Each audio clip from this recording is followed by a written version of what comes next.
Jesus, he sent him for me.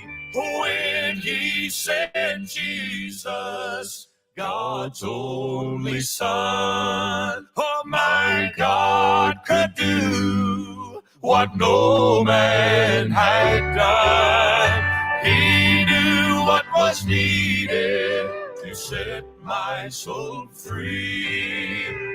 When he sent Jesus, he sent him for me.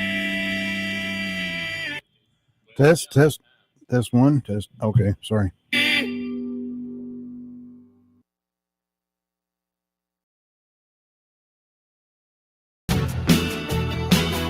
From the Banks & Jones Attorneys Play to Win Studios at banksandjones.com, this is your Praise 96.3, WJBZ FM, Seymour, Knoxville. Praise 96.3. The way to start your Saturday projects every week. It's Rick's House. Home improvement advice done right.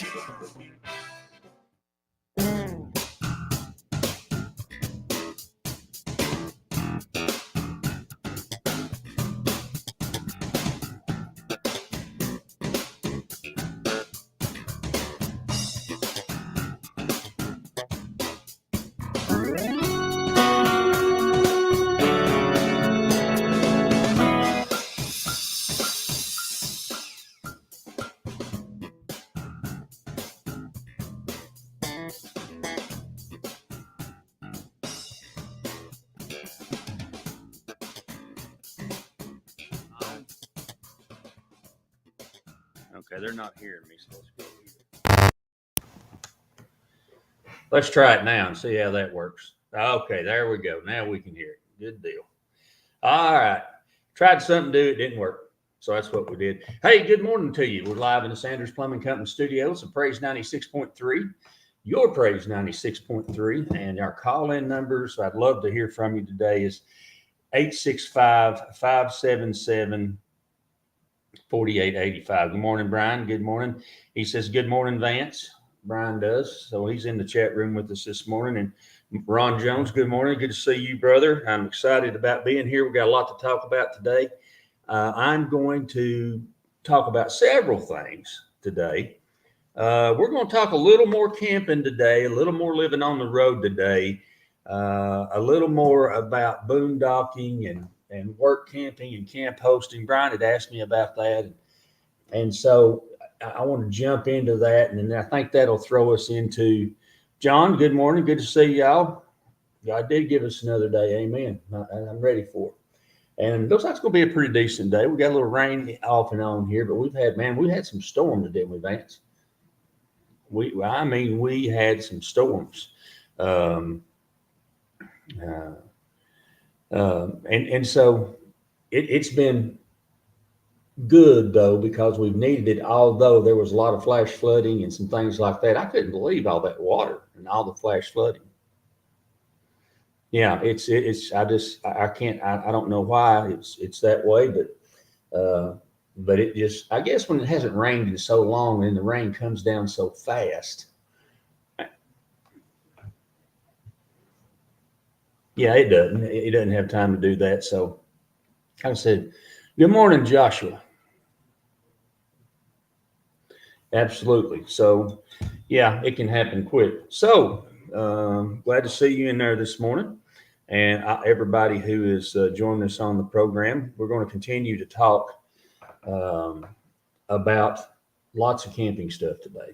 You know, I realized as I was been thinking, you know, we live in a travel trailer, as many of you know, while we are getting ready to go back to the next thing. We lived in that travel trailer on the road for almost 3 years. And because of that, it's a rolling house. You know, it's 65, with the truck hooked to it, we're 65 feet long. I decided that if we were going to go on this adventure, that Daddy is going to be in comfort. You know what I'm saying? My days of roughing it's over. This fat boy here ain't going to do that. So I decided against it. Oh, and by the way, if you'd like to text us a question, you can always do that on the program. And that text number is 865-255-3911. 865-255-3911. You'd think I could remember that by now. 865-255-3911. All right.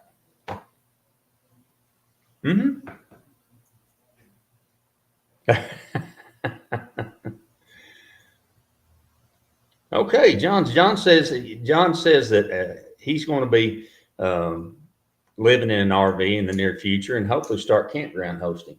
Well, that's what we're going to talk about today. We're going to talk about how do you find jobs? Where do you look to find jobs? We're going to talk about what it's like to live in a travel trailer or an RV that you drive. We're going to talk about boondocking, and I'm just going to start going through issues that I've dealt with. And did boondocking throw you off, Vance?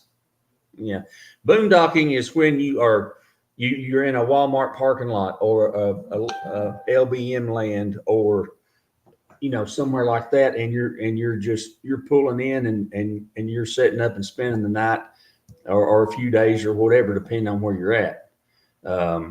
And so you're not in a campsite. You don't have shore power. You're not doing any of that.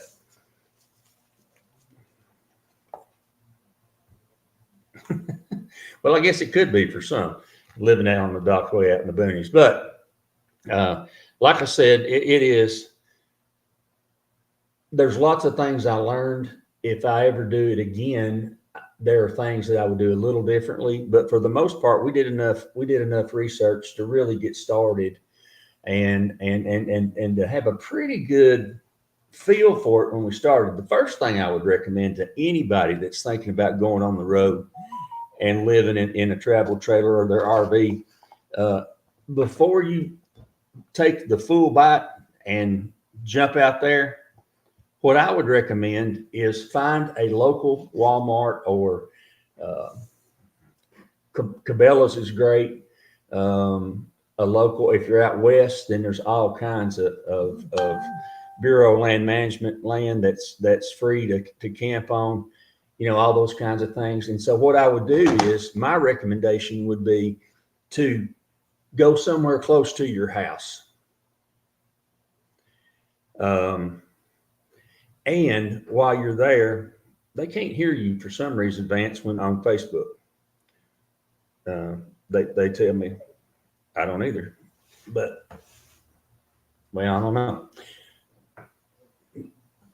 Well, they can hear us on the radio for sure at 96.3 WJBZ, or go to the app for that too. But what I would recommend is that if you're going to do that, I would recommend that you find a place that's close by your house and go there and try it. Yeah, preferably if you can get to a Bureau of Land Management land where you can stay a couple of days and work all those kinks out. See how everything's going to work. See how much fuel you're going to have to use in your generator. See how much can you get all that worked out. One of the things that I didn't do, and one of the things that I did do, is I researched generators for a long time, because I knew we were going to be out west, and I knew there would be no issue with the heat, because that gas heat in our RV will absolutely positively run you out of there. I mean, literally, we can't hardly run it unless it's cold. I mean, it was -8 in Oregon, and we were toasty. True. And so, it's okay. I don't know who that is. Okay, Brian. So, the thing about it is that we want to talk about testing all those things out. I had determined, as like I said, that we were going to live in comfort. That was going to be really important to what I was doing. And so when we could pull into a Walmart parking lot literally in 15 minutes, be set up and TV on and cooking whatever we want to eat for supper or lunch. And that's with Miss Amy setting stuff up inside running the slides out and me getting the generator going and doing what we have to do. And typically, you know, you still, and this is something that is really important if you're going to be boondocking, you need to talk to the manager wherever you're going, because every Walmart is different. Some of them will not let you boondock. Some of them don't care. But the deal is call them and ask them, because if you call them and ask them, and whatever they say, you're good to go. You don't get a knock on your door at 3 o'clock in the morning from the security guys going, you got to go. You know, that's the other thing about Walmarts. Most of them have on-site security that's patrolling the parking lot, or they have that police thing, you know, that's up in the air. They do that. They do that too, and so it's kind of nice to have that. A lot of times I just back up to underneath that police thing and park right there. And if you ask them, they'll tell you where to go, because they got trucks coming in and out and stuff like that happening all the time. So just be sure that you ask them before you stay. Yeah, they will. The other thing is that another great location for boondocking is Cracker Barrel. Cracker Barrels have designated RV parking for boondocking. Cabela's, now Bass Pro Shop, they're not too agreeable with it's been my experience with boondocking. Maybe some are, but most of the ones that I dealt with they didn't want that. But Cabela's, they have RV slots, and a lot of Cabela's across the country have, not only do they have a dump station where you can dump your black water tank and your gray water tank, which is really nice. They also, a lot of them have pet areas where they're fenced in. So you can take Tiny out there or little Chevy, we take him out there and he can scratch around and sniff and sniff and sniff for half an hour where all the other little doggies have been. And of course, they got the little bags and everything, you know, where you can pick it up and he can have a big time. So, you know, we enjoyed that. So people say, well, where'd you boondock? All right, here's where we boondock. Bureau of Land Management. You say, how do you find that, Rick? Well, unfortunately, the Bureau of Land Management does not have hardly anything on this part of the world. It's mostly in the Midwest and out West. But to find out where those are, it's www.blm.gov. www.blm.gov. That's how you find out where you're going for the Bureau of Land Management. We stayed out in the Midwest. I can't remember. Amy can text me and tell me what state we were in. But we went through this fantastic little town, and there was a little shop there, and we stopped, and we asked, the lady came out. She's super, super nice. And I'll never forget this, because I had to go down this street and I had to turn and come back out. And when I turned, I was looking in my left mirror, and I looked over in my right mirror, and I missed a Toyota Tundra by about a half inch. I remember just saying, thank you, Lord. We didn't need that. But anyway, so we got turned back around. So we stopped and went in the shop, or Amy did. She come out and she said, well, here's what you do. And it's so funny. It's the same way where you go. She said, you go down to the red light, turn right on that road, travel till you see a bridge. Right before you get to that bridge, there's a railroad running right beside you. She said, right before you get to that bridge, look on the right-hand side, and there's a pool off there. And there's about 6 huge cottonwood trees. She said, that's BLM right there. You can camp right there for as long as you want to, which is 14 days is how long you can stay, then you have to move. So we went down through there, and we've got pictures that I need to put up on the website. I've got to do a better job on that, putting up pictures, but I do. But I've got a picture of Amy standing in front of a cottonwood tree, and we're underneath these trees, and it's like a canopy, you know, like you see in the movies. And she's standing there, and this tree looks like a redwood. That's how big that cottonwood was. Oh, it's beautiful. So it was so pretty, even with the train coming by, because the train was coming by like 75 feet from us, which was kind of cool. And of course, he like blowing that whistle. And we ended up staying there 2 or 3 days. It was just so pretty. And there's a big creek right there, or creek, as they say out west.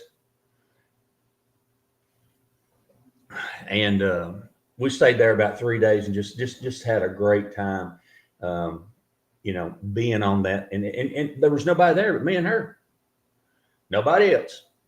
Just she and I. So that worked out really good. So BLM land, you want to find it. Montana. We were in Montana. Thank you, Mom. Montana is a beautiful state. So we were in Montana, Mama says. So that's good stuff on the program. Now, there again, BLM.gov. I've got so much to say, I'm getting excited. I also want to say something to you this morning. Just 2 weeks ago, I had come by out on Chapman Highway. And matter of fact, it's 6537 Chapman Highway.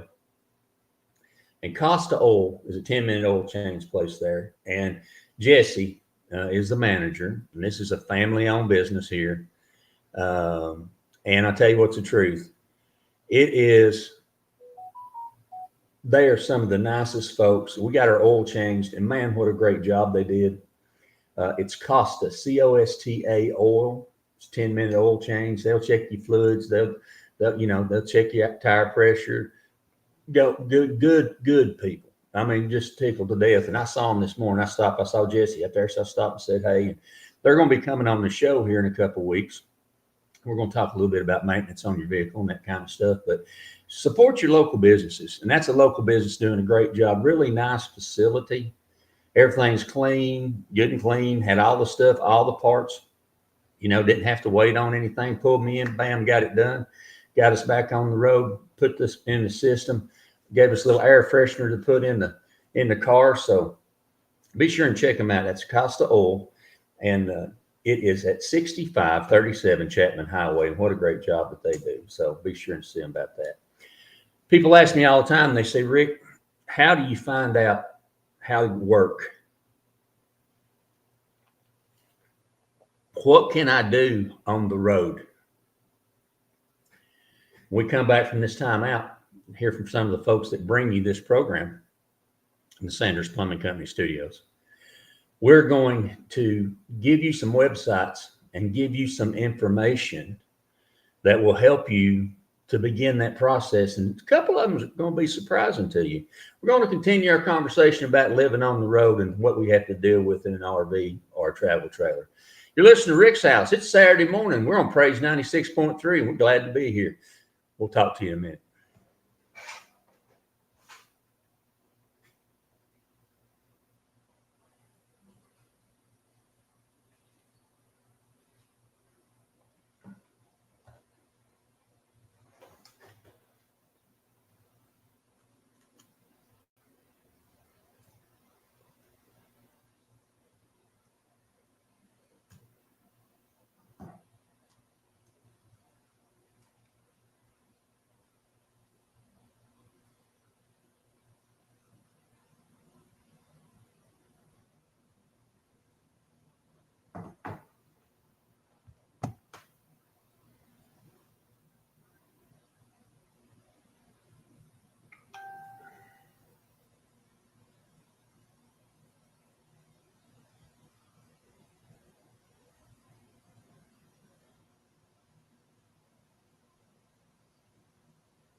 Good Saturday morning to you. Welcome back to the Sanders Plumbing Company studios of Praise 96.3 FM, your Praise FM.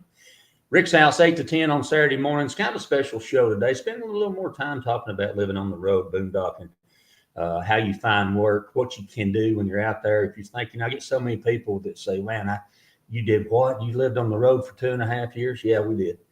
And feel so fortunate that we were able to do that. And I would encourage you that if you're thinking about it, make it happen while you can. I've got some mobility issues now that I didn't have before, and so it would be more difficult for me to do that now. But back then I didn't have any of those kinds of things, so it just made for a great experience. And there's something about a true freedom of seeing what all this great world that we have has to offer. And the other thing that I would say is we met some of the most interesting people while we were on the road. And, we've made friends that will be lifetime friends, that we, through either working for them or working with them, or folks that when we were working in resort and we were running the campground or the hot springs or whatever we was, we met so many people that we've kept up with, and they've kept up with us. And it's so interesting, and they're all over the country. Maybe they're in Oregon, maybe they're in Michigan, maybe they're, and so it's in California too. I'm encouraged by getting out and seeing and actually living. And, you get a little taste, even though you're not there permanently, you get a little taste of what life is like in that part of the world. And it gives you a new perspective on how, the challenges and other things that people deal with based on just their geographic area that they're in. And so sometimes I think that's neat to experience that. Tim and Cammie Mix, new friends, Tom and Mary Dieter, just on down the list, folks that we have met as we've gone along. Nancy Wright, who makes some of the most fantastic bath soaps, all natural, in the country out in Oregon, and she actually did the bath soaps for the baby shower for my daughter-in-law, and shipped them to us. So it's just, there's so much to see. So if it's something you can do, I'd recommend it. So I'm going to give you guys some websites, and I'll end up having to put this up. I can't do it while I'm on the air right now, but I can do this. So the first thing we did is, there's a guy out there, and his name's Bob Wells. Bob Wells is the granddaddy, Mac Daddy, head honcho, big kahuna of van living. Now, Bob's single, and he found himself, he went through a divorce, and he found himself not being able to afford living in a house and having all those responsibilities. So he was going down the road one day, and he saw this van. I can't remember if it was a van or a box truck or what it was. And he said, I could do a little bit of renovation and I could live in that. And so that's what he did. He bought it, and he put some IKEA stuff and went to Walmart, put some other stuff in, built him a little bed, put a cot in there, figured out a way to use a porta potty, to start with, gas stove. And all of a sudden he's living in a van down by the river. Now, those of y'all take you back to those 80s movies with Chris Farley. But anyway, he that's how he got started. Well, he is probably the most famous van living person on the planet. And he's very interesting. I'm going to see if I can pull his website up for you, because I meant to do that last night and I didn't do it. But anyway, Bob Wells, and he's an interesting guy to talk, to listen to. I've never spoken to him in person, but he is an interesting guy. And him and Vance look like brothers. He's got a big old woolly beard just like Vance's, and y'all are about the same age. And he's not as pretty as you are. No, he's not. I wasn't going to say he was. But Bob Wells, Wells, and I'll give you his website here. American YouTuber, and he's 69 years old, so he's older than you, Vance. Cheap RV Living. Cheap RV Living is his site, and he shows you all kinds of folks that are living there. Anything from he actually has started and this is something blowed me away. He actually has started through his Cheap RV Living, he started a thing where people donate minivans or any kind of van. They take those vans and they make sure everything's right with them. And for people like single moms or you know, people who Amy says he lost a son before his divorce. I didn't know that. Yeah, it is. We know that road. We lost two.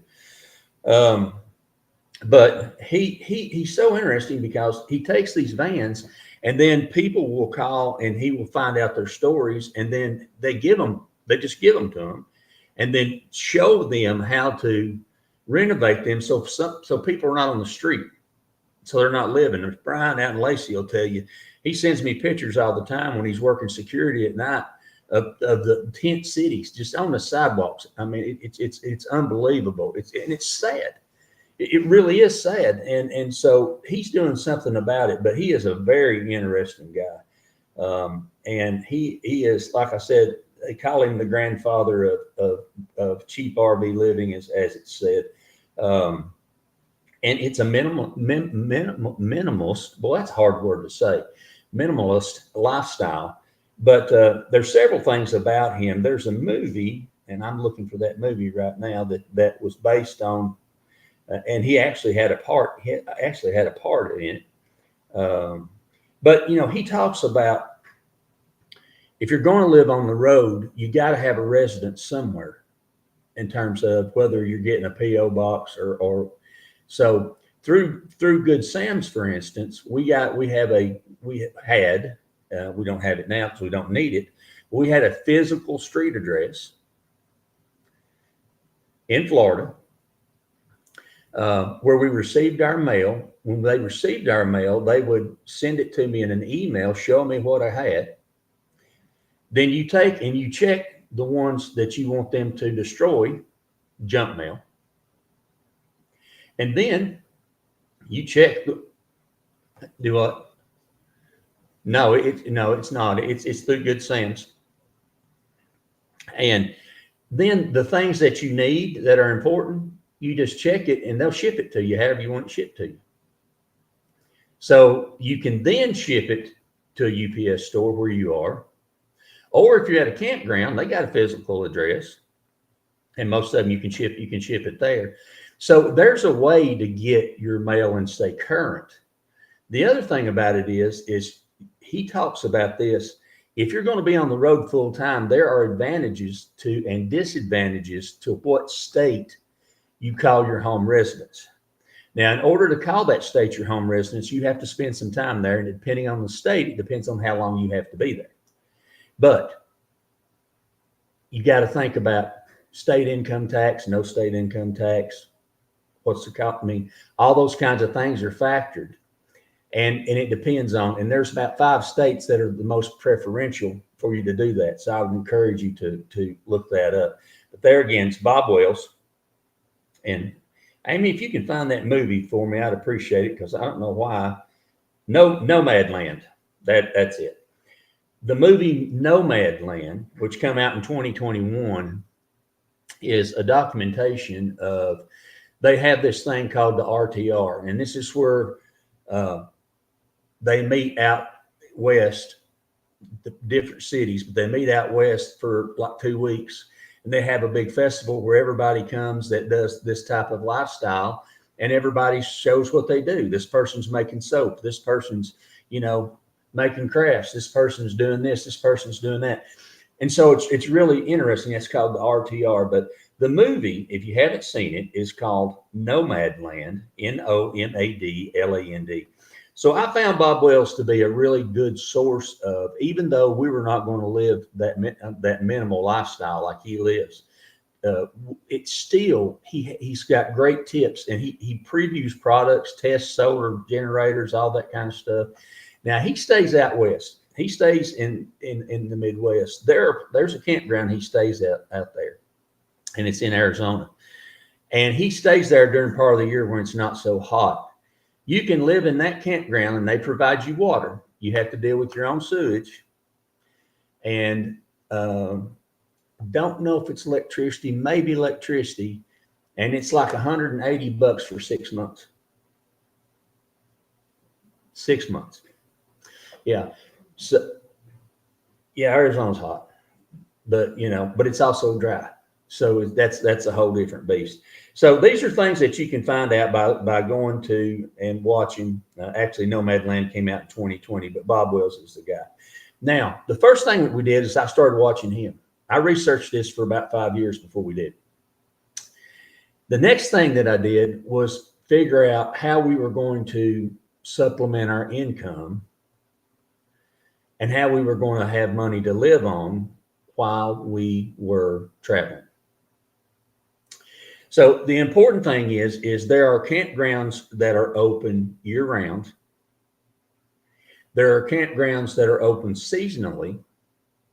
There are campgrounds that will furnish the camp host a lot, power, water, cable, gas, propane gas, and pay you by the hour.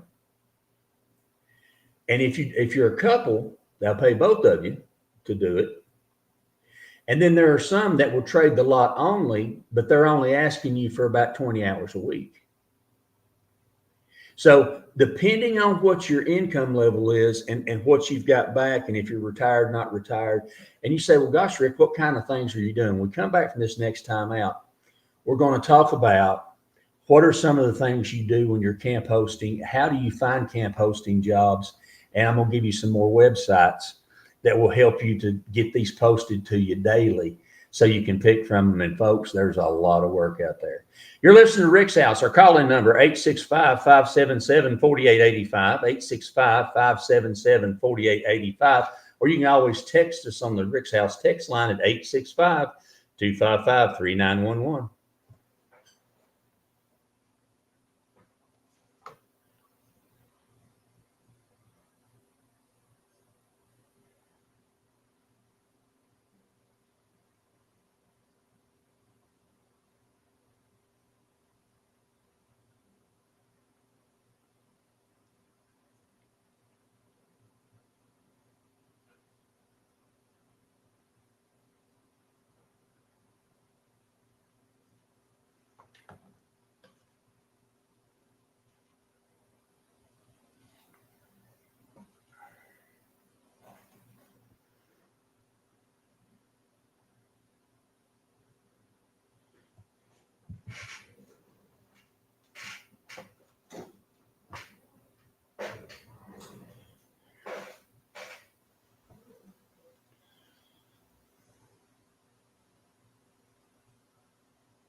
Oh, it's a good Saturday morning to you. Thanks for joining us on the program. It's Rick's House, live from the Sanders Plumbing Company studios of Praise 96.3, your Praise 96.3.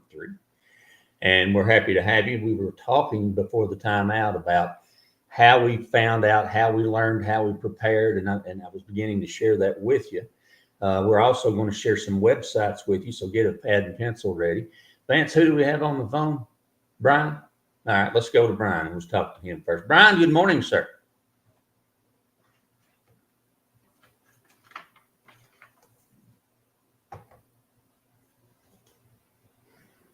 I agree. I feed him a biscuit.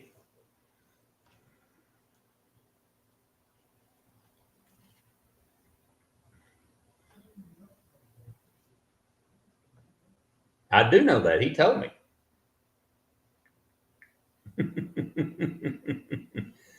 How can we help you, sir?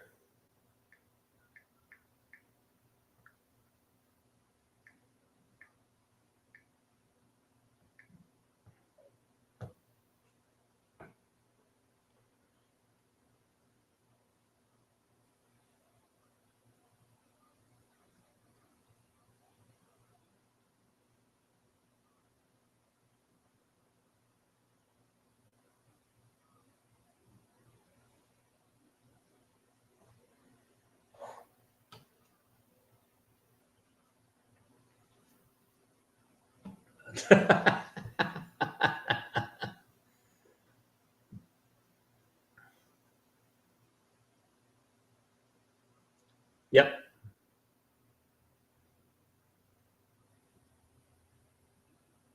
No, I haven't heard that one yet.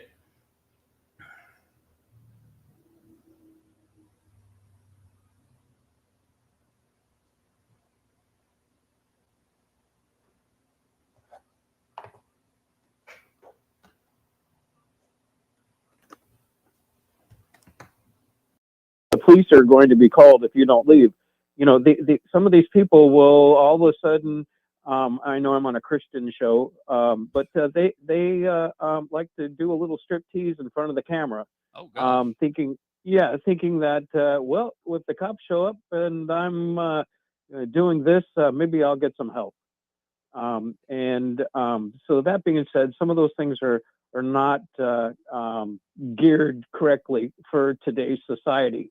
The other thing I wanted to bring up to you, I remember you telling me that when you were a park host that you had an issue that somebody was banging on your door in regards to a situation like a domestic violence type of issue, and they wanted you to call them.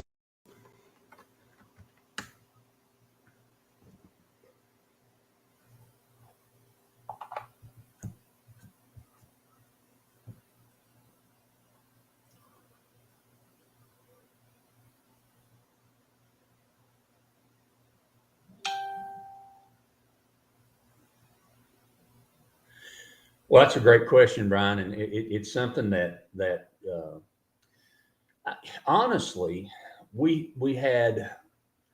I can think of one issue that was about to be a very violent issue, and that's the issue that you and I talked about.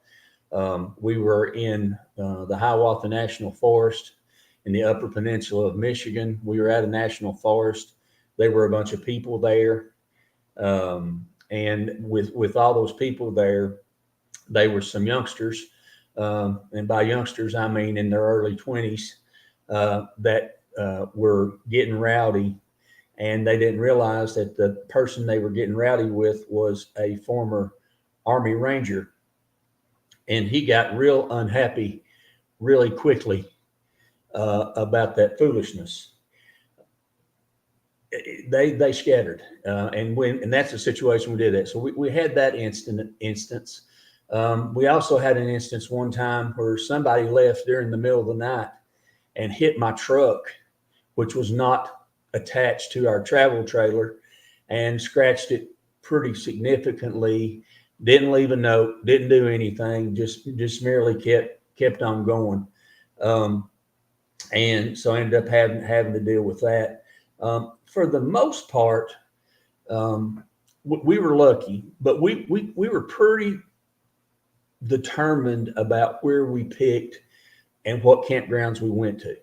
And we tried to screen them the best that we could. And so I would say probably I had another instance. I've had several instances when we were out at the hot springs where the ranchers, and this is something you have to be aware of too, because, you go to a new place and, if you're out in the middle of the Oregon desert and that rancher's got 250,000 acres, those cattle on that ranch is his living. And if he's got a place next to him that's, Bureau of Land Management land, that's fine. But you better know when you get on his ranch that you're going to get met with a bunch of cowboys and cowgirls too, with pistols and chaps and hats, who are not happy about you being on their property. They mean business. I mean, and it is, you're 2 hours from anything. So I had a lot of that. People just not having the knowledge to know that you can't just you better know where you're at. And there are apps for that will track you. And there's some hunting apps out there that will track you and show you whose property you're on and whose property you're not on. That's important, because just like when we were out in Oregon, I didn't realize that, they have very few fences. I mean, because, they'll take a stick and put a fence up, or they'll take wire and make a round thing. I forget what they call them now, or rock jam, I think is what they call it. And they fill it full of rocks, and then that's what they mount their gates to when they have to have a gate. But the way you know you're transferring from one ranch to the next ranch is there'll be a cattle guard across the road. I didn't lose you, did I, Brian? Okay. And so for instance, the ranch that we were on, where we were working running the hot springs, it was 13 miles from one end of the ranch to the other end of the ranch. 13 miles.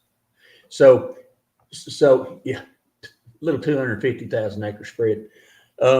So we had some issues there. And then there's also, there are some festivals that are called, it's going to come back to me. Amy, help me.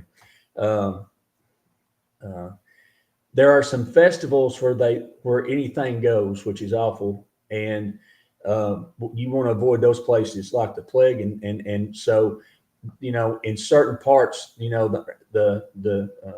how it'll come to me in just a second, but there's some stuff there. So we did, really, other than people being where they shouldn't be, camping where they shouldn't camp, and not realizing. Sometimes they did realize it, and they get kind of, for lack of a better term, kind of irritable about it. It's called the Burning Man. Thank you, Amy. The Burning Man Festival, they'd be 20,000 people and no restrictions whatsoever about what's going on and no way to police it. So, there's some things like that you have to be an exception, you have to be exception to. But, for the most part, I would say we had maybe 6 to 8 incidences in the whole time we were on the road. Within the whole scheme of things. And then, of course, being a camp host, that's the first thing they tell you is, if it's something that with you, yourself or with us, we just call law enforcement and let them deal with it. People are crazy, and you don't know if they're on some kind of something that's altering their mind or their body or you know what I mean? And I know this better than anybody because you deal with it every day. But yeah, we would do that. We would just do that. But for the most part, we really didn't have any trouble, except for, a few times. That's what Vance and I were talking about this morning. Because of the laws, I have a non-lethal, for lack of a better term, weapon that we kept with us at all times because that is legal in almost every state. And that's something else. If just because you got a concealed carry permit and you're traveling state to state, some states don't allow that. And they can search your RV, and if they find that and it's not allowed just because you're passing through that state, they don't care. They can take everything you got. So that's something else that you have to think about. And I know you've probably run into stuff like that before, Brian.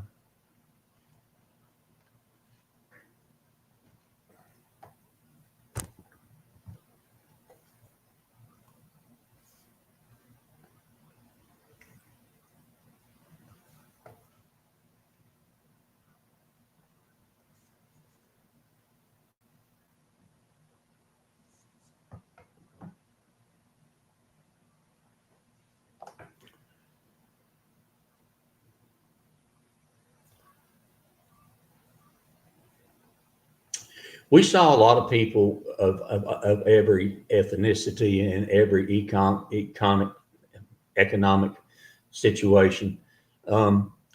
Most of the time, we were instructed to, when there's a potential issue, a lot of parks won't let certain RVs in. So if it's not within 10 years old, you can't camp there. And that eliminates a lot of that problem. People starting acting suspicious, or somebody saying, "Hey, this guy's singing to himself, doing a moon dance outside." Then you just got to call law enforcement, and they move them on. If you're in a national parks don't play. They've got their own people, and they will come and in a heartbeat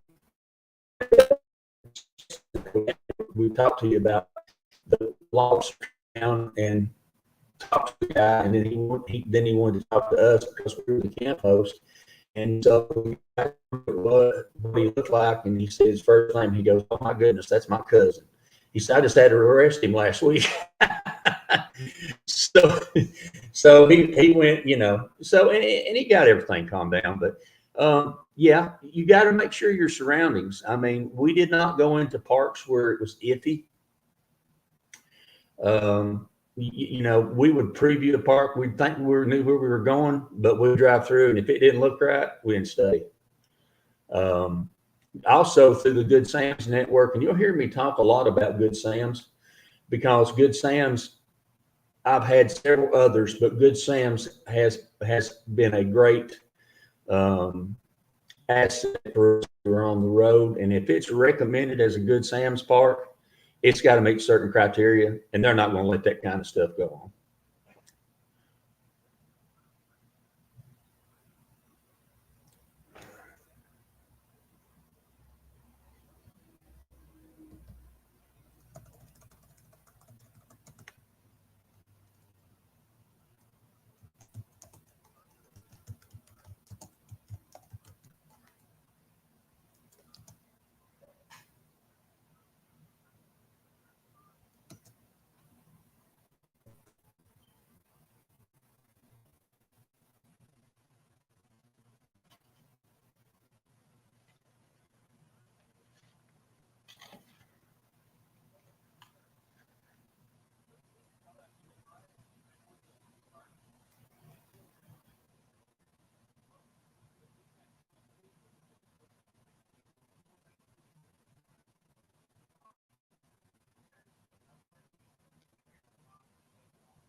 Yeah, we're going to see that. We're working on making sure our Facebook folks can't hear you on the, and I'm going to see if I can fix that right here just for a second.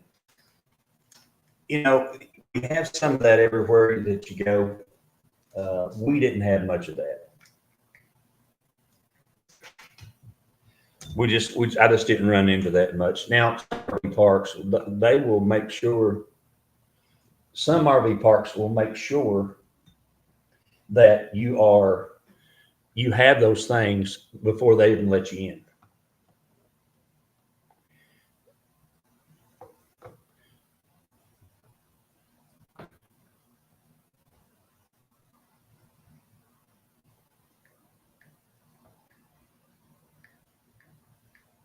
Absolutely.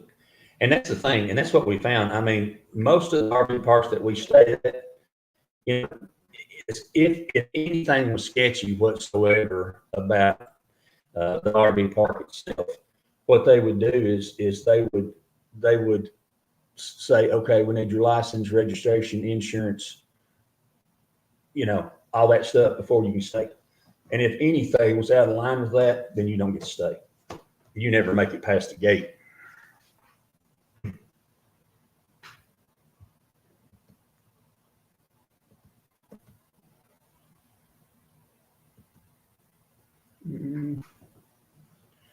Probably.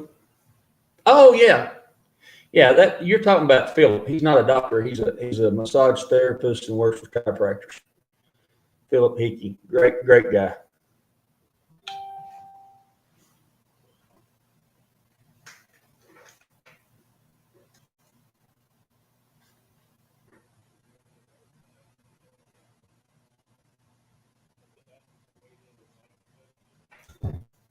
Oh yeah, it is.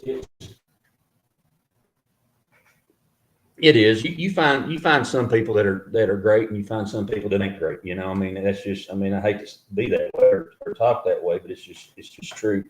Turn that back down. Let's turn this back up.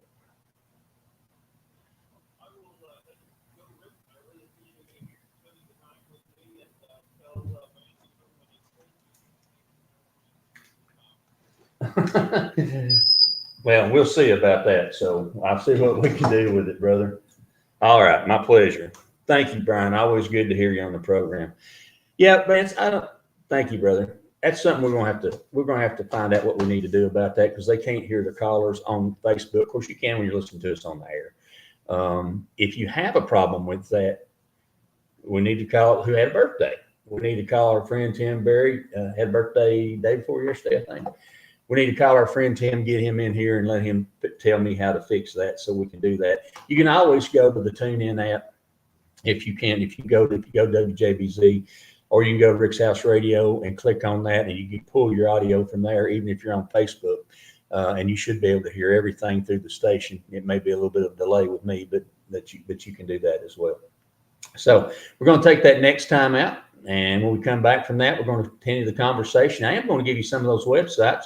I'm going to tell you about my friends at Cozy Mountain Cabins, Anita, and the gang up there. And also, we're going to talk a little more about my buddy Jesse over at Costa Oil. So you're listening to Rick's House, live from the Sanders Plumbing Company studios. We'll be right back, y'all.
Good Saturday morning to you. Welcome back to the Sanders Plumbing Company studios of Praise 96.3, your Praise 96.3. If you've got a question for us, shoot us a text. We've got a little technical thing going on there. We'll get that figured out this coming week and make sure.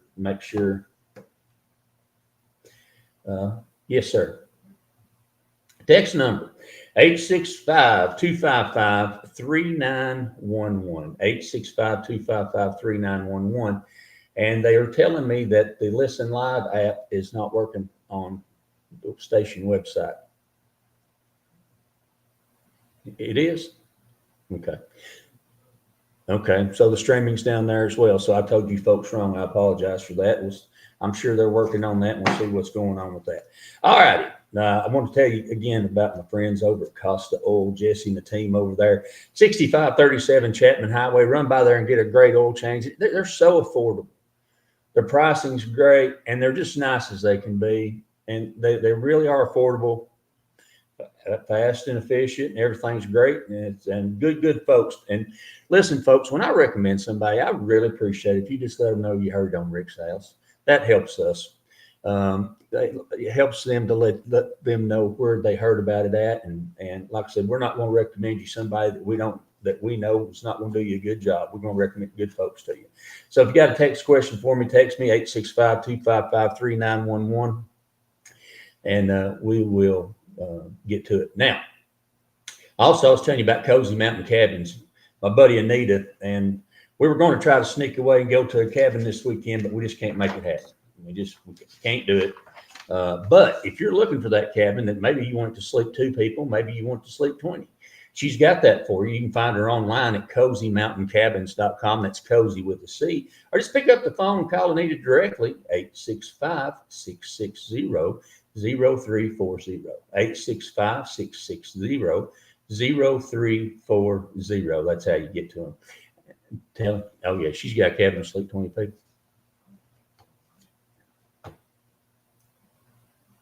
You got more friends in it. Brian's your best friend, so yeah, you got 11. Now, back to these websites. So, I know y'all couldn't hear what Brian and I were talking about. We were just talking about having trouble when you're going through the campground areas, and did we have much of that? Honestly, we didn't.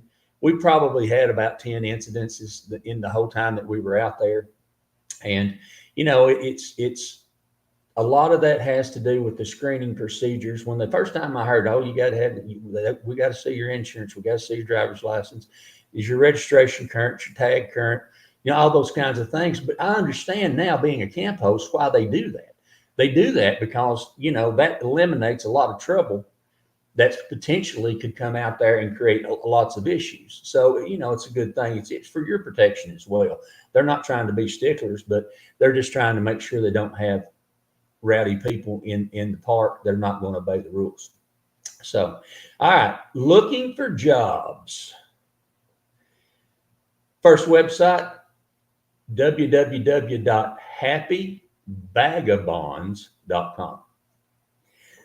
www.happyvagabonds.com. Good little website.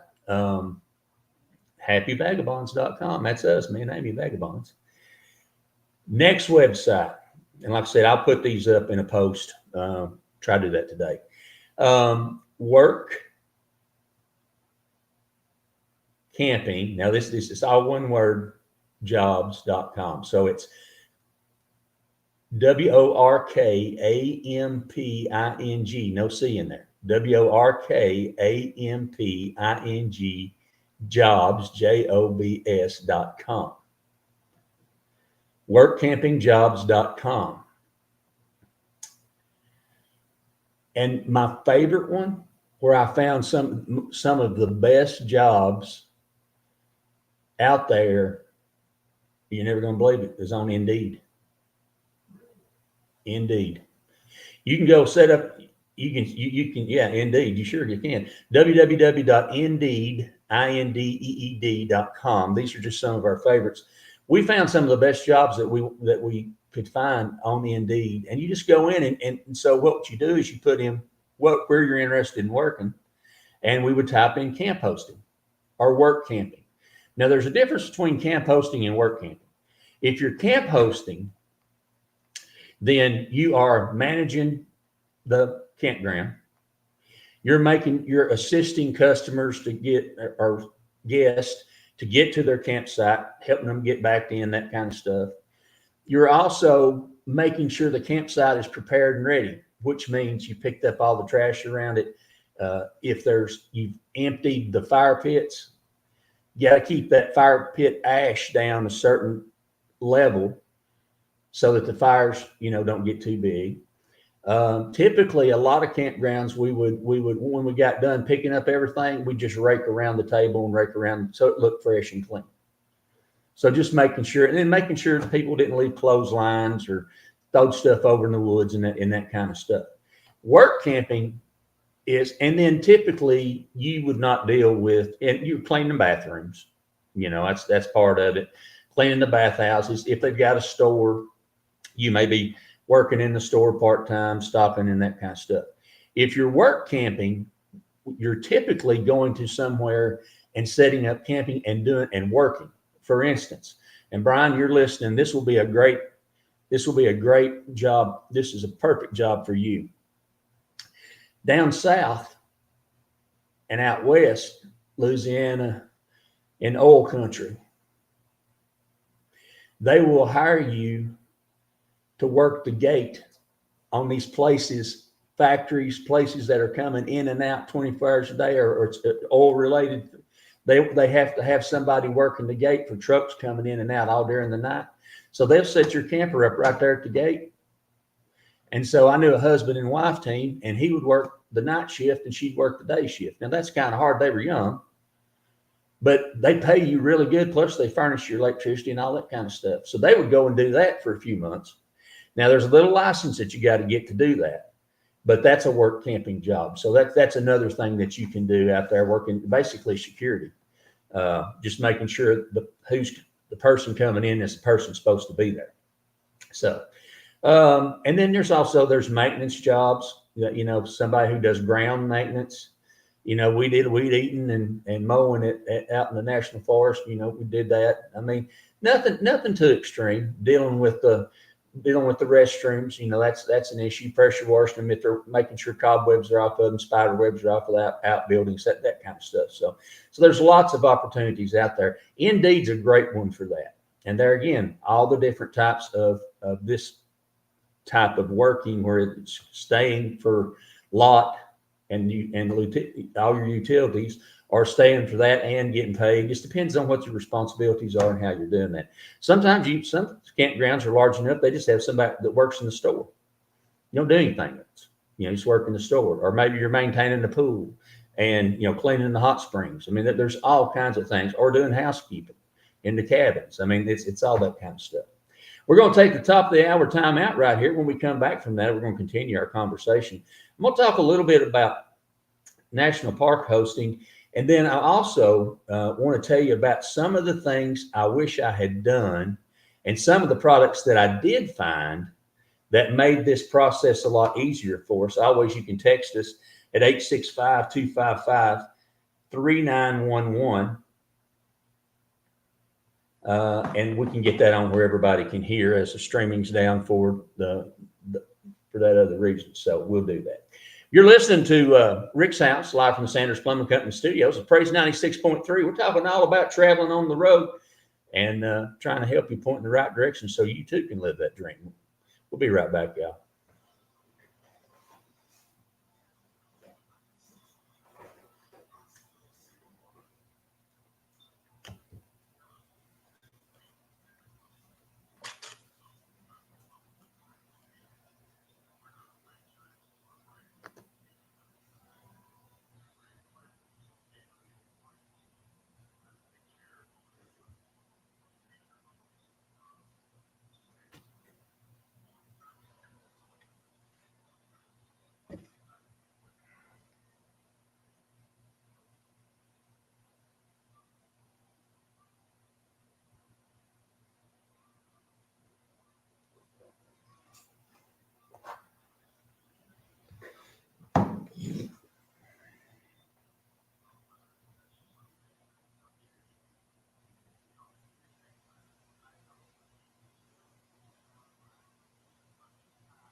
Hey, y'all, being from the country, I've learned one. Hey,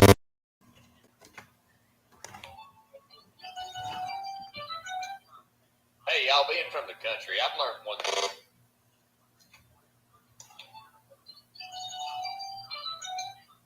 Hey, y'all, being from the country, I've learned one.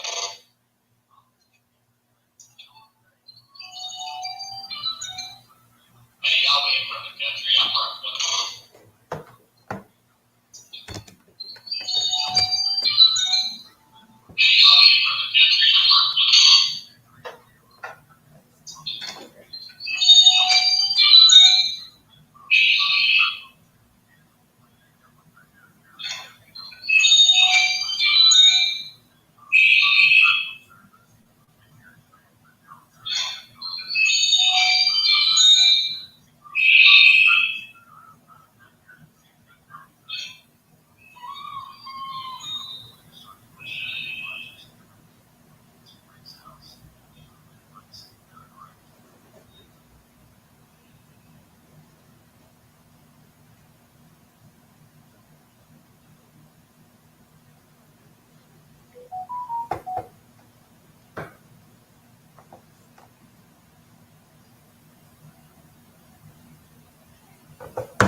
Oh, good Saturday morning to you. Welcome back to Rick's House. Thanks for joining us in the Sanders Plumbing Company studios of Praise 96.3. Your Praise 96.3.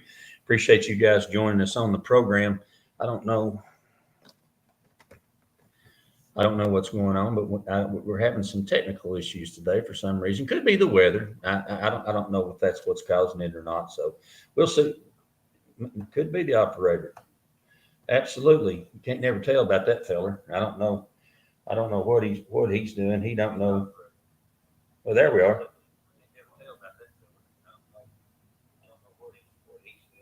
Okay, well, I think I got the audio working back again. Who knows? It's just part of it. Sometimes, that's the joy of what we do in live radio. I've been doing it so long. I try not to get too excited about it. I want to make sure we do what we can do and do it the best we can. And we will.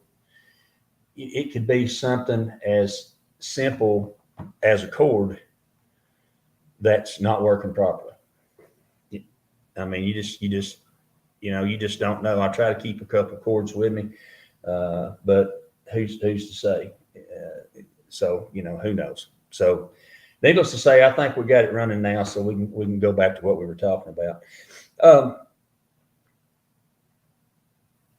Getting from one place to the other. So, if you're going to work in the national parks are going to be open. They're not open year round for the most part. I don't know if any are, but for the most part, they're not open year round. So if you're going to go from one park to another, then we would always try to work along the way. You say, well, Rick, what would you do? Well, one of the things that we did was that you can do is you can always be signed up, do Instacart, those kinds of things where you stop. That's a little difficult to do unless you're going to be at a place for a little bit, but it's always available depending on where you are. So what we tried to do is we tried to estimate our travel time from the job we had that was finishing up for the season and then going to that next job. And you got to get ahead on this. You got to be ahead because, those things they get gone. But there are a lot of jobs out there. And so typically you do an interview or a Skype interview and you have to have the ability to have your internet. I had to have internet as I was podcasting and wherever I was at. So there's a lot of recommendations out there. What we've chose to do is use Visible. So Visible's got a deal where every time you sign up a phone up to 4 phones, it goes down. It's $35. I've got 3 phones. It's $35 a month, and that's unlimited 4G internet, and they don't slow it down. So we were able to stream, watch everything. And then you also have to be careful if you're in national forests and places like that. We didn't have good signal. So what we did was I bought a flagpole and put a cell boost antenna on it. And so we went from having 1 bar to having 3. So we could stream and, we were able to get 4G. So, you know, you got to be able to adapt to those things, because that was how we watched TV. Now they had, in a lot of the parks, they'll furnish you cable, but you know, I needed to be able to stream. And so that's what we did. And I still have that antenna today, and I take it with us. You say, Rick, how did you get a flagpole there? Well, it's retractable. It telescopes. And so you put one on top of the other. So being able to communicate is important. We also made ourselves aware as we were getting to be people. And by the way, thank you all for all the birthday wishes. Everybody that wished me happy birthday on the 31st, turned 56. And I'm so thankful that all y'all took time out of your days to share with me birthday wishes. And I appreciate that so much. Yeah, I know. Well, you're like that, but I don't know anyway. But so, so, you know, we did that. And so just having those conveniences and trying to look at them ahead of time. Now with the new stuff, there's new things out there like Nomadic Fanatic. That's another guy that I watched. Nomadic Fanatic. You can look him up on YouTube. Brian, he's a guy that has went through several different RVs. He started in a van, went to a Class C, went to a Class A, then back to a Class C. He has some really good insights on the issues with those and what it takes to make those vehicles stay on the road. Me pulling a travel trailer, you know, it was just a matter of where I kept the truck conditioned, and did the maintenance. The other thing that we did is we made sure we knew where our medical facilities were. So we would research that, and we put in a GPS. Now, there are apps that you can use that will show you routes that you can put in the size of your camper, the length of your RV, all those, the height, the width, all that kind of stuff. And they will keep you off of places where there's a low bridge, you know, one lane tunnels, you know, all that kind of stuff. And we use those often. Question on the text line, John Horton here. Can you talk a little about pay and what places pay for hosting? Sure. But those apps are available, and those things are important because you can get yourself in a world of hurt where you can't get turned around. When you're 65 feet long, you got to have some, I mean, I can put it in a lot of places, but you have to be able to, look ahead to avoid those kinds of situations. What I found is typically, John, if you're hosting and it's a long-term gig, you know, where it's open year round, most of those will furnish you your lot, your propane, your electricity, sometimes cable, sometimes not, depending on if they got it, and your water. And then you have to, and then they'll pay you by the hour. Typically, when we were doing it, that was somewhere between $15 to $18 an hour. Was what we were seeing. Now, the national parks ask for less, and they'll furnish those things for you, but they're not going to pay you more than like $10 or $12 an hour. The work camping jobs, some of those were up. You can, when you're doing that security and have that stuff and all that stuff, they can be up in 20s. So it really depends on where you're at and how many hours. But we found a good average was around, back when we were doing this, was about $15 to $18 an hour, 14 to 18, depending on how long the gig was. Plus, you're not paying for your lot, your rent, none of that stuff. So that works out pretty good. So not too bad. Plus, your expenses are down, except for fuel. When fuel went through the roof, man, that was a job. Yeah, that's been a while. It's probably gone up some. And we found that if they put in writing how much they're going to pay you, that tend to be a pretty good job. Now, some jobs decided that they didn't want too much work, but you can also do something else. You know, a lot of people do that. A lot of people go to work at a dollar store or there's a lot of stuff out there that you can do, because when we were in Oregon, the McDonald's in the little city Burns up there were starting people to flip burgers at $18 an hour because they couldn't get help. $18 an hour. Now, is it more expensive to live in Oregon? Yeah, but not really in Burns, because that's a little town of 3,500 people. So, you know, those things are out there, and they're things that you got to be aware of. Just like with anything, now, there are a lot of people that make money on the road working online. I never was too successful at doing that. There's some people out there that know how to do that, and there's some things you can do. The problem is, you know, you really got to have good internet, and a lot of companies won't accept even Starlink. They won't accept that. Starlink is what Tesla uses. That's their satellite system, and I saw a lot of people on the road that were using that. It's $100 and something a month for unlimited, or however much it is. But I never did do that, and mainly because, you know, a lot of those customer service jobs and things that you can do online, they want a solid link. You know, that you got to be running off solid internet. Now, I'm going to tell you something right now. If you're depending on the campground's internet, you're backing up. It's just not there. Don't get me started about that. You say, Rick, what's the difficulties? Tell us some of the bad things that some of the issues that you ran into. You tell me all the good things. Tell me some of the bad things. Okay, we're going to talk about that. We're going to take our next time out, and I just heard that Baker Boy pizza. It's going to be a Baker Boy pizza day. I'm telling you, I haven't had it in a couple of weeks, so I've been craving it. So we're going to make that happen today. But when we come back in the Sanders Plumbing Company studios at Praise 96.3, I'm going to tell you about some of the things that are a little hard depending on where you're at, and some of the things that make that a little bit easier. We're going to talk to you. You can text us 865-255-3911. It's Rick's House, Saturday mornings. We'll be right back.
Good Saturday morning to you. Welcome into Rick's House. Thanks for joining us on the program. Appreciate you listening to us each and every Saturday morning, 8 to 10, right here on Praise 96.3, Sanders Plumbing Company Studios.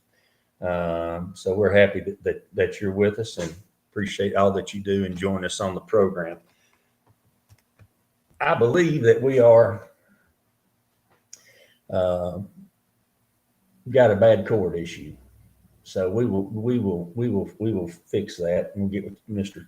Barry, and he can tell me what it is that the operator, that would be me, is doing incorrectly. But we'll get that fixed. So back to the conversation that we were having about some of the things that are challenges. Now, I said bad things, but what I should have said are some of the things that are challenges. In the eastern part of the states, this side of the Mississippi, let's just put it like that. Let's use the Mississippi as an example. This side of the Mississippi, your challenges are going to be finding free places to camp, like BLM land. There's just hardly none. Also, in the national parks, you're going to have issues, even out west, but not as bad out west as we have over here. You're going to have issues if your RV or your travel trailer is very long. A lot of national parks can't take over a 30-foot trailer, so that's an issue. No, it's not that long. Ours is 40 feet. The box is 40 feet long, 39 foot 11. And then you put the truck on there, and you got a 2-foot tailgate on the back that carries the generator. So we're right at 65 feet long when we're traveling. And that didn't bother me when I was young, but now it's one of those things that, I don't do that as well as I used to. So east of the Mississippi, you're going to be stuck looking for Walmart's, Cracker Barrels, or a campground. That can get real expensive real quick. But if you can boondock, then you're able to save that time. And what we decided to do was we tried to plan ahead, save ahead, and make sure that really and truly 2 to 4 hours of driving a day is all I want to do. Because when you're pulling something that big and you're watching and looking and, then you have to set up when you get to where you're going, which we had that, but about 2 to 4 hours a day, depending on what kind of terrain you're in. If it's just flat and you're rolling, we roll on a little bit longer. But if it's hilly or curvy or those kinds of things, 2 to 4 hours is about all I wanted to do. So east of the Mississippi, those are issues that you're going to have. Typically, you can find places to get water. A lot of the gas stations have non-potable water, which you got to filter. You can't drink that. So we had a filtering system that actually you could dip it up out of anything and filter it, and it cleaned it 99.9%. It cleaned it so well, it took so much out of it that we had to put the minerals you need back in it. Yeah, it's a distillation machine. So that was something that we did. So we carried water with us. So whenever I could find water, a lot of times the gas station lets you do that. A lot of times they have water at like Cabela's and places like that. They'll let you top the tank off. So every time I stopped, I'd say, "Hey, do you care if I top my water tanks off?" And they'd say, "No, go ahead, no problem." And so we do that.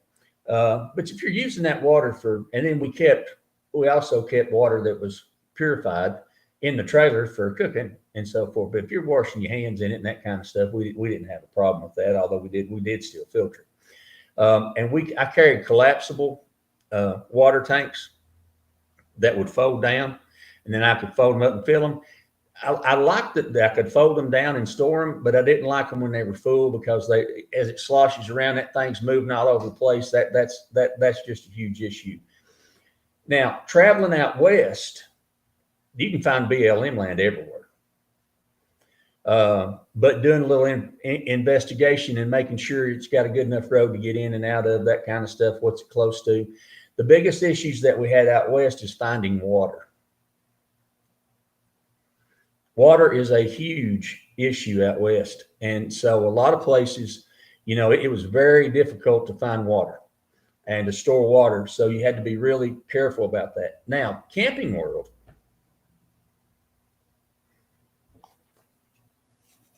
offers at their locations. Every Camping World has a few sites that have full hookup. So you can call ahead or you can just pull in. And if they have a Camping World, if they have a slot, you can slide right in there, hook up, dump your tanks, do all that kind of stuff. Most roadside rest areas do not allow camping overnight. but most of them have a dump station. So you can go through there and dump your sewage, stop, eat lunch, do whatever you want to do, but you got to mosey on down the line. It is convenient. But there again, trying to find places to fill your water tanks up. One thing interesting that I had a guy that he told me one time, he was staying with us out at the campground, at one of our campgrounds. I told him, I said, I said, what do you do when you're traveling about water out here? He said, believe it or not, he said most of the time he didn't have a great old big rig like we had. He had a really nice Class C. He said most of the time the cemeteries will let you get water. I said, excuse me? I'd have never thought of that. He said, yeah. He said, they got maintenance people. He said, they got water spigots all over the place. He said, they don't care if you get a little water if you ask them. So that's some pretty creative thinking. So that's an option too. Also out west, gotta find my notes, y'all. I don't know. I didn't ask that question. But that's your biggest issue is finding water out west. Find plenty of land to camp on, but making sure you got that. The other issue for traveling out west, especially if you're out in like Oregon and Arizona and those kinds of places, I carried enough fuel with me to keep my generator running and also to make sure I could fill my truck back up in case you get in between gas stations. That can be a real issue. So I made sure that I had enough fuel that was traveling with me to do those things and run those things. Now, here's one of the biggest mistakes that I made.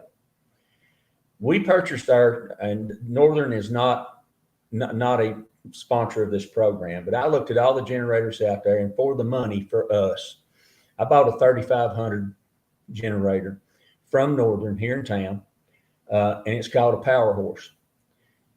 We run that generator the entire time we had it. We were on the road, and I didn't have a problem until I was on my way home, and I've got a switch that's went out that I'm going to have corrected. Where I messed up is by if you have an RV and you've got your generator is mounted in the RV, and typically they got a vent and all that kind of stuff, and it runs off your fuel tank. Well, mine didn't. Mine had a 2.5 gallon tank on it. Well, depending on what I was running, 2.5 gallons of full in that generator, I would fill it up before we went to bed at night. And then typically somewhere between 3 o'clock and 4 o'clock in the morning, Big Daddy had to get up and go outside, shut it off, let it cool a little bit, and then fill it up. That makes Big Daddy not happy.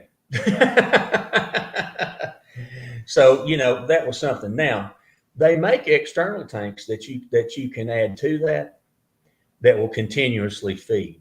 But we didn't use our generator that much except when we were traveling.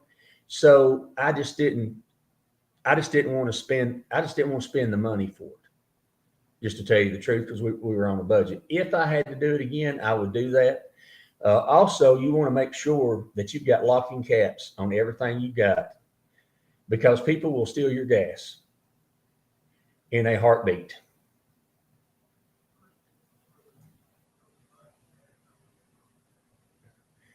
Well, I'm telling you, you got to be aware of that, because with gas in California, when we was traveling, was $6 a gallon. So that's not good.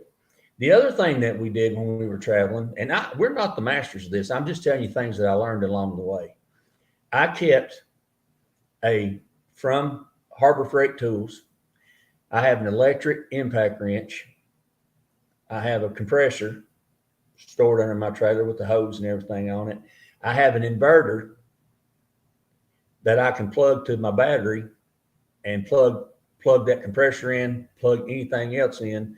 Or if my truck's running, it's charging my 12-volt DC system, and we have a solar panel on top, which is trickle charging our batteries all the time. So I had 2 deep cell marine batteries. So our refrigerator would run off of electricity 110 or off 12 volt. A lot of them run off propane. Ours did not. So when we were traveling, everything in our refrigerator was staying cold. That's nice. I always shut my propane off when I'm traveling. I think that's dangerous, and so we always do that. So in the event I had to change a tire, and I didn't want to wait on Good Sam's to come out there and do it for us, which they have done many times for us. And let me tell you something: if you've got room, keep a couple extra spares. I'm telling you, because that is something that will happen. And also, you always can. You're going to need them. I mean, that's just the nature of the beast. I can't tell you how many. You curb it, cut the corner a little bit too quick, and curb that tire. There you are. So if I had to, I was able to change the tire. I have my jack. I was able to, which you can run your jacks down. We're going to talk about jacks here in a minute too.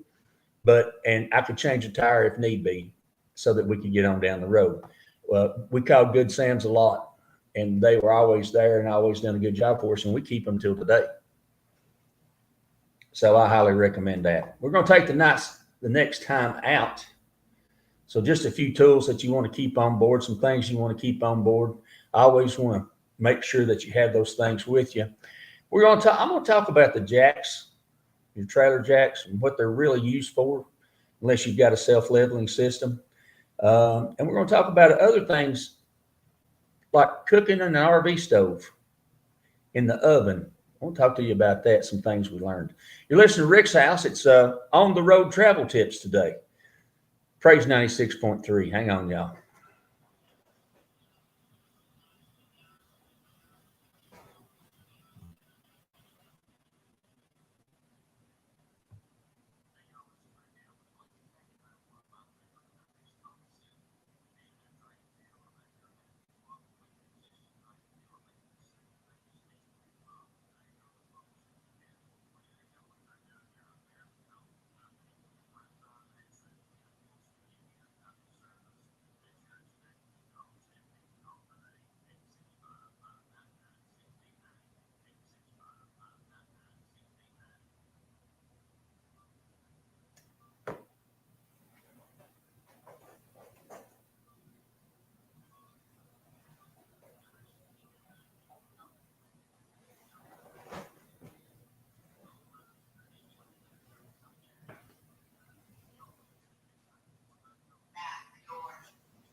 Have you mentioned Sanders Plumbing Studios today?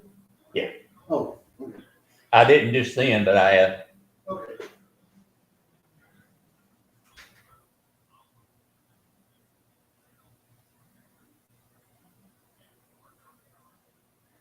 Hey, Vance, is it hot in here to you? Is it hot in here to you?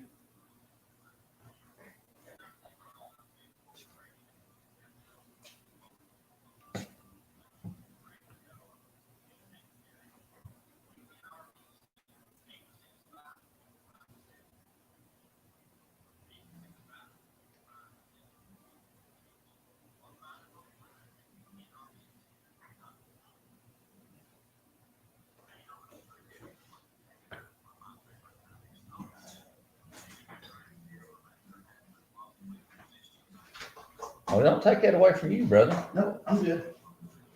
It's all good.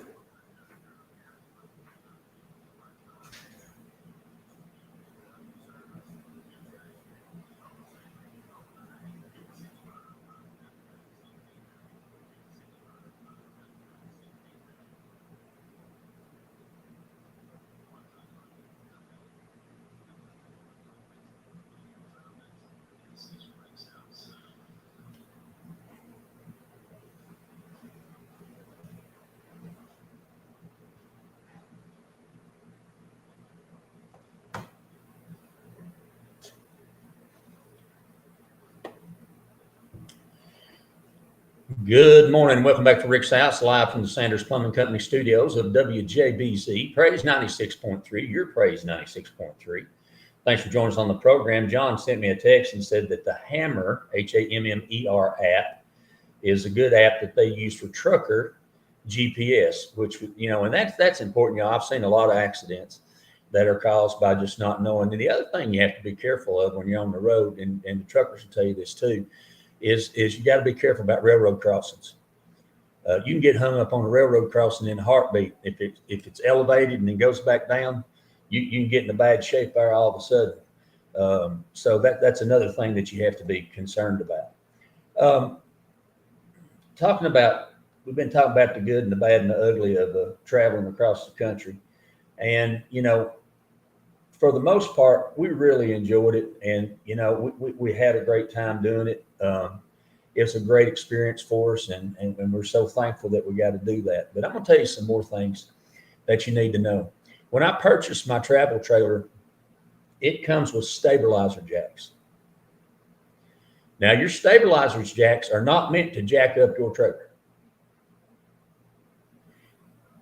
They're meant to put down to level it. Well, you got to level it yourself, and then you put them down to hold it level. And so that's a combination of having something under your wheels and also having those down and something underneath them. If you're in a parking lot and you're boondocking, they get real unhappy if you put those jacks down on that asphalt. That's a no-no. Also, don't set up cornhole. Be playing cornhole out in the parking lot. Now, we did on occasion set a chair up just for a little while just to watch the people. It don't matter what state you're in, watching Walmart people's fun, because we are some of them too. So we always enjoyed that. So what I did is the first time I bent one of my leveling jacks or my stabilizer jack, we took those off. I went on Amazon and I ordered, because those are 1,000 pound jacks. My trailer weighs 12,000 pounds. So I went and bought 4 5,000 pound leveling jacks, and that way, and just replaced them. You back the screws out, you put the new ones on. Had to drill a few holes, but wasn't too bad. Put those on, and that made it a lot more easier for me. Now, also, after about a year of living in the desert, my front jack that raises the hitch up and down to lock onto the truck went out.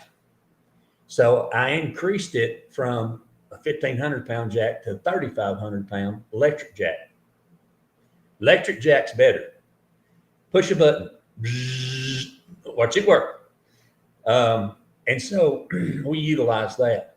The other thing that you want to do is once you get your trailer loaded and get everything the way you're going to do it, you're going to want a sway control system. That makes all the difference in the world, because a trailer that's not level and a truck that's not level is going to cause you accidents. That's how you get the bobbing and weaving, and next thing you know, you're all over the road and laying on your side. So we had you need to invest in a good leveling system so that your trailer's running the way it should be and your truck's running the way it should be. And the only way to properly do that is to have everything loaded and then adjust it. You can take that down to Weekend RV Center, and they'll be glad to do that for you. Just call ahead and get that all leveled up for you and purchase it, put it on, and all those kinds of good things. So that's something that you can do too as well. I wish I had a self-leveling system, a hydraulic self-leveling system where you just push the button and it automatically levels it. If I ever did it again and I could afford it, I would have one of those. That makes a huge difference. Oh, absolutely. It's absolutely the way to go. So those are things that we learned, just making sure that you had those types of things. First thing I did was take the 2 20-pound cylinders off and put 2 30-pound cylinders on there. And I had the 20s for an extra, for spares. But if you're going to run your heat system on your RV, your gas heating system, it's going to suck that propane down. Now, we have a continuous hot water, constant force hot water system in our travel trailer now. Best thing we ever did. If I knew it was that good, I'd done it day one. Weekend RV Center. And Tyler and Josh and the whole team out there, Cassidy and the whole bunch. That is a game changer especially for mama. Because girls have to do girl things, and it takes 6 gallons of water ain't gonna get it done. Not if we're washing hair and doing all those kinds of things they do. So that being said, that is money well spent. It will change your world. And I was concerned about how much propane it uses. It don't hardly use any propane at all. It's just amazing to me. And it will, you think it's just drain your tanks. It does not. So that's an issue. Of course, a lot of times when you get to the travel trailer park that you're going to go to and you're setting up for a camp host, if you're going to be there for a year at least, they'll have a big tank and you hook that up. Now, we've talked about this many times before. If you're going to hook up to one of those great big tanks, like in a residential situation, like we had 2 camp hosts, so each one of us was hooked to that same tank. You have to come from the tank. You have to have one tank on one side, and then you have to go into the line has to go into the tank on the other side. So it goes through the regulator. So it goes, do what? Oh, yeah. We'll do that here in just a little bit. So it has to go through the other side and be sure and remind him. We have to go through the other side so that it goes through the regulator that is on the travel trailer or the RV itself. Because if it don't, it will not feed the proper pressure and your stuff won't work. Xavier helped me with that when we were out in Oregon. So that's an important thing to know. Cooking in the travel trailer. Do you know that Xavier, I think they've got one of these now, but they are now coming out with all electric travel trailers, no propane. I don't know how I feel about that. However, like where we are here in East Tennessee, this past winter, we didn't turn our heat on one time. We have a fireplace that is infrared, and then we have another heater that's infrared, and we plugged those in and made it happen. And it keeps us just toasty as we can be. Knowing the amperage and the voltage and how many amps it takes, is it a 30 amp, 50 amp? You can't overload it. You got to be aware of what you're doing. You know, that's an important part of what we do when you're out there, and that's something that you got to be aware of. Now, cooking in a gas oven, because it has one burner that's typically on the bottom, and trying to brown stuff on the top is a challenge. It requires a little bit of thought, but my wife has mastered it, and I've got pretty good at it. A pizza stone in the bottom rack is outstanding for cooking. We kept trying to buy pizza stones, and every time I found a pizza stone, I get it home, it'd be broke. So finally, we just put a pan in there, cast iron skillet, turn it upside down, good to go. The other thing that we found to be super helpful, and we use all the time because it cooks quickly. When you heat up if it's summertime and you heat that gas stove up for the oven, it gets warm real fast. Plus, when you turn your fan on, your exhaust fan, you're pulling cold air out of the unit. So what we found is an air fryer, fabulous. So we use an air fryer quite a bit. Oh, that's the ticket right there. Air fryer's the stuff. And another issue that we're going to talk about before we get a hold of, if we can get a hold of Jeff, but at Baker Boy, the other thing I like to talk about is this is something that you will fight in your RV. I don't care what kind of RV you have, and that's humidity.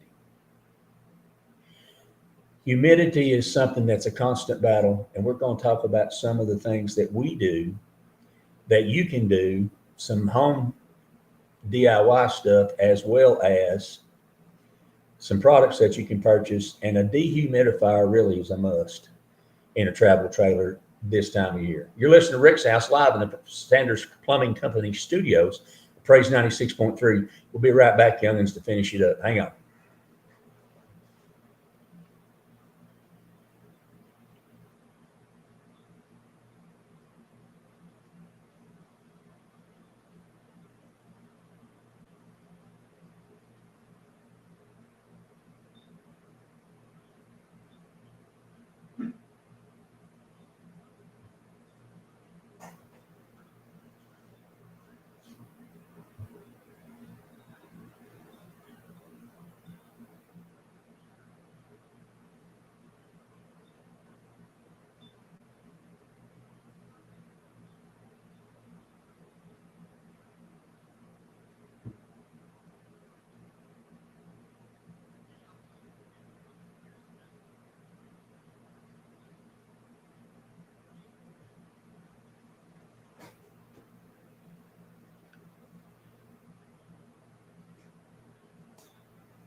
Where building materials are going through the roof, they're going.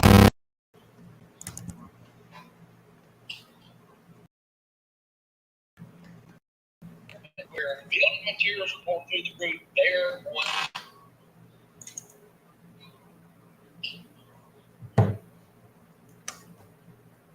Where building materials are going through the roof, they're going.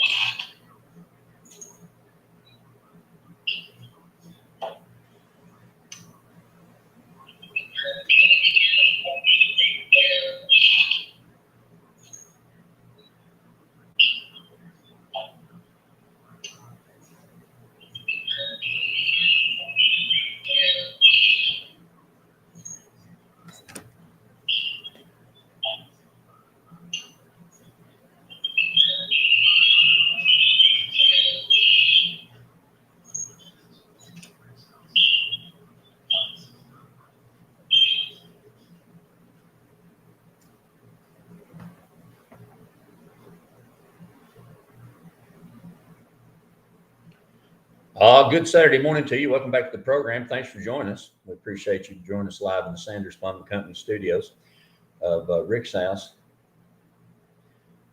Thank you so much for being with us each and every Saturday morning. Folks, I think we've got a bad cord, so I apologize to our folks that are listening to us on Facebook Live, and we'll get that corrected. I'll talk with our engineer who will say, Rick, we got to change that out, and that'll be good. So I don't know why we're not hearing those things, but we'll see. So anyway, I gotta figure it out. Back to the program.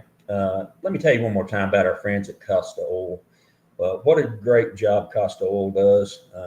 They're local right here on Chapman Highway 6537. Great folks, just nice folks. Care about your car, family-owned business. In there early, doing it right, got great pricing, put you in the computer. Love to see you.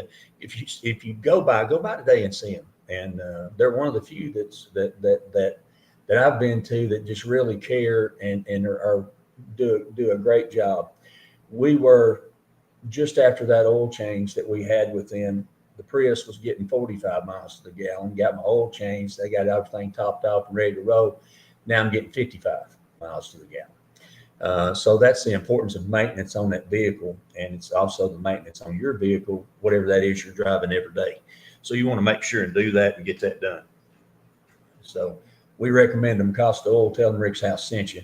And also be sure and give Anita a call at Cozy Mountain Cabins, CozyMountainCabins.com. Whether you're looking for a small 1-bedroom, 2-bedroom, or trying to sleep 20 people, they can do that for you. And you can find them at CozyMountainCabins.com, or you can go online, do that, or you can give Anita a call directly at 865-660-0340. So it makes for a great day and a great time spending with her. And one of the places that she has, because I promise you, you're going to be comfortable there, and you're going to absolutely positively enjoy your stay. You will, and she'll be attentive to you and make sure that you have a great stay, no matter what you're doing. The other thing that's really important, and I know I've mentioned this before, but if you have slide outs on your RV, your Class C, A, B, or your travel trailer, or your fifth wheel, if you have slide outs on the sides of those slide outs and across on either side of it, there will be a bar there, and it'll have some caulk on it, and then there'll be what looks like a burlap material below that goes underneath. It's like on the bottom of your travel trailer. And what happens is over time that moves as you're running those slides in and out, and that caulk will break loose. So what we recommend is that is a point of saturation from your slide. It'll run down the side, go behind that crack, and then it'll be sucked into the raw edge of the plywood subfloor and rot about 6 inches out of your slide on either side. So that's something you have to really be aware of. And so what we do is we use either T-Rex waterproof tape or Gorilla Tape waterproof tape, and just tape them up. That tape is made for extremes. It will stick underwater. It's a waterproofing. And since we've done that, we've not had any more problems. Now, we talked about humidity in your RV. That's one thing that causes the humidity. The other thing is how you're setting the size of your air conditioners and how you're setting those. If the air conditioning unit compressor is not kicking on, then it's not pulling water out of your RV. So if you're running it too high where the fan's running too much and the compressor's not kicking on, it's not pulling, that water out. That's an issue. We also use, I'll think of it in a minute. Amy send it to me. Can't remember the name of them, but it's the little containers that you buy, and it has, it pulls the moisture out of the air, and you can buy the refillable ones for that. And we got those sitting all through the dry rid. There it is. It come to me.